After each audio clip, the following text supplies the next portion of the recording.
खुसी खोज्दा खोज्दै समय बित्यो अनि भविष्य खोज्दा खोज्दै जिन्दगी। अब त साँच्चै नै थाकिसके म यो जिन्दगी देखेर। न त हिँड्ने बाटो भेट्छु न त पुग्ने गन्तव्य नै। खुसी खोज्दा खोज्दै समय बित्यो अनि भविष्य खोज्दा खोज्दै जिन्दगी। अब त साँच्चै नै थाकिसके म यो जिन्दगी देखेर।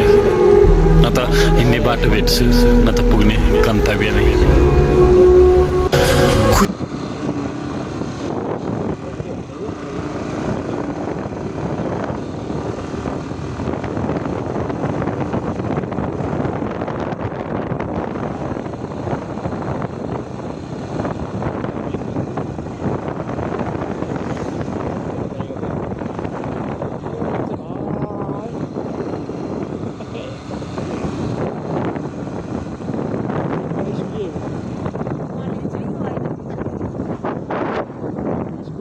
Pode também.